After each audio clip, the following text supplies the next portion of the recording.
कई युग पहले की बात है। विराजपुर नामक एक प्राचीन और समृद्ध राज्य था। इस राज्य के राजा विराज सिंह को अपनी वीरता और न्यायप्रियता के लिए जाना जाता था। उनकी रानी कौमुदी अत्यंत बुद्धिमान और श्रद्धालु थीं, और राज्य में उनकी पूजा माता के रूप में होती थी। इस समृद्ध राज्य का सबसे बड़ा आधार उनका पुत्र युवराज विक्रम था, जो साहसी और निडर था। राज्य में सुख समृद्धि थी, लेकिन एक प्राचीन कथा थी कि राज्य पर एक अभिशाप मंडरा रहा था। यह अभिशाप पाताल लोक से जुड़ा हुआ था, जहाँ की अंधकारमय शक्तियाँ इस राज्य को नष्ट करना चाहती थीं। लेकिन इस रहस्य का समाधान किसी को नहीं मालूम था, सिवाय एक पुराने तांत्रिक के, जो हिमालय की पहाड़ियों में रहता था। एक दिन राजा विराज सिंह को भगवान शिव का स्वप्न आया। शिवजी उनके सामने प्रकट हुए और कहा, राजा, तुम्हारा राज्य उस अभिशाप के करीब है, जिसे सिर्फ महाकाल के अवतार द्वारा ही खत्म किया जा सकता है। यह अभिशाप नागलोक और पाताल लोक से जुड़ा है, और इसके केंद्र में तुम्हारे पुत्र विक्रम का भाग्य बंधा है।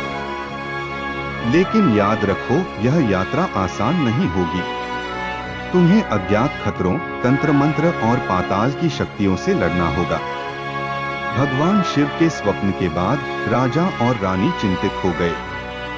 उन्होंने तुरंत अपने पुत्र विक्रम को बुलाया और उसे भगवान शिव की बात बताई।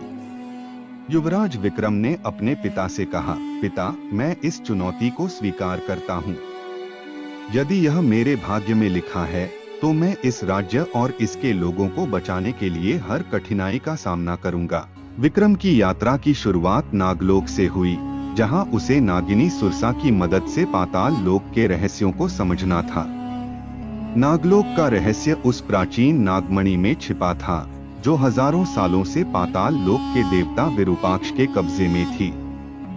यह मणि असीम शक्ति का स्रोत थी, और इसे वापस प्राप्त करना ही विक्रम की पहली चुनौती थी। नागलोक में विक्रम की मुलाकात नागकन्या वासुंधरा से होती है, जो नागिनी सुरसा की पुत्री थी। वासुंधरा ने विक्रम को चेतावनी दी, नागमणि को प्राप्त करना आसान नहीं है। यह केवल तभी मिलेगा जब तुम अपने हृदय की सच्चाई को पहचानोगे। इस मणि तक पहुंचने के लिए तुम्हें अपनी भावनाओं, प्रेम और बलिदान के बीच संतुलन बनाना होगा। वासुंधरा और विक्रम के बीच गहरी मित्रता विकसित होती है, और समय के साथ यह मित्रता प्रेम में बदल जाती है।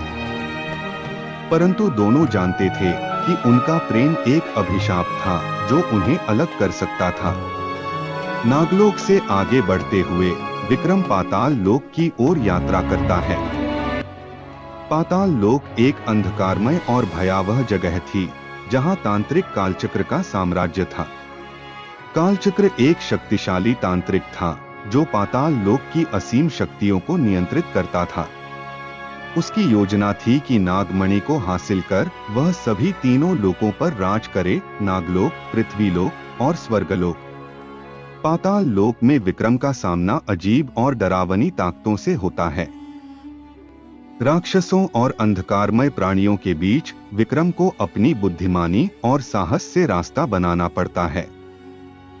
कालचक्र ने विक्रम की परीक्षा लेने के लिए तंत्र मंत्र और जादू का इस्तेमाल किया। विक्रम को न केवल अपने दुश्मनों से लड़ना था, बल्कि अपने भीतर के भय और शंकाओं से भी संघर्ष करना था।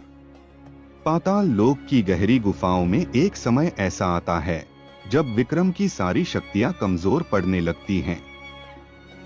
उसे लगता है कि वह कालचक्र को पराजित नहीं कर पाएगा। तभी उसे माता पार्वती के दर्शन होते हैं। माता पार्वती ने उसे आशीर्वाद दिया और कहा, विक्रम, तुम अकेले नहीं हो। तुम महाकाल के अवतार हो और तुम्हारे भीतर भगवान शिव की शक्ति है। जब समय आएगा, तुम अपने भीतर छिपी महाकाल की शक्ति को पहचानोगे। माता के आशीर्वाद से विक्रम को एक नई शक्ति का एहसास होता है। वह समझ जाता है कि उसकी यात्रा केवल एक युद्ध तक सीमित नहीं है, बल्कि यह आत्मज्ञान की एक यात्रा भी है। अंत में विक्रम और कालचक्र का भयंकर युद्ध होता है। कालचक्र की तांत्रिक शक्तियां और जादू विक्रम को कमजोर करने की कोशिश करती हैं, लेकिन विक्रम के भीतर महाकाल की शक्ति जागृत हो चुकी थी। भगवान शिव के अवतार के रूप में विक्रम ने अपनी महाकाल की शक्ति से कालचक्र को पराजित कर दिया, लेकिन यह विजय इतनी सरल नहीं थी। नागमणि को प्राप्त करने के लिए विक्रम को एक कठिन बलिदान देना पड़ा। उसे अपने प्रेम वासुंधरा को छोड़ना पड़ा। नागमणि का रक्षक बनकर विक्रम ने नागलोक, पाताल लोक और पृथ्वी लोक की शक्तियों को संतुलित कर दिया, लेकिन इसके लिए उसे अपने जीवन का सबसे बड़ा त्याग करना पड़ा। विक्रम ने नागमणि को सही जगह पर स्थापित कर दिया और पाताल लोक की अंधकारमय शक्तियों को हमेशा के लिए समाप्त कर दिया। तीनों लोकों में फिर से शांति और संतुलन स्थापित हो गया। विक्रम अपने राज्य में वापस लौट आया, जहां राजा विराज सिंह और रानी कौमुदी ने गर्व से उसका स्वागत किया। लेकिन विक्रम के हृदय में हमेशा वासुंधरा के प्रेम और बलिदान की छवि रही। भगवान शिव के आशीर्वाद से विक्रम ने अपने राज्य को नई ऊंचाइयों तक पहुंचाया और उसकी कहानी हमेशा के लिए अमर हो गई। भगवान शिव और माता पार्वती के आशीर्वाद से विक्रम ने अपनी यात्रा पूरी की, लेकिन यह यात्रा केवल युद्ध और विजय की नहीं थी, बल्कि यह प्रेम, बलिदान और आत्मज्ञान की यात्रा भी थी। यह महाकाव्य कहानी प्रेम, तंत्र मंत्र, युद्ध, अंधकार और भगवान शिव की महाकाल रूपी शक्ति की गाथा। ऐसी ही कहानियों के लिए लाइक और सब्सक्राइब कीजिए।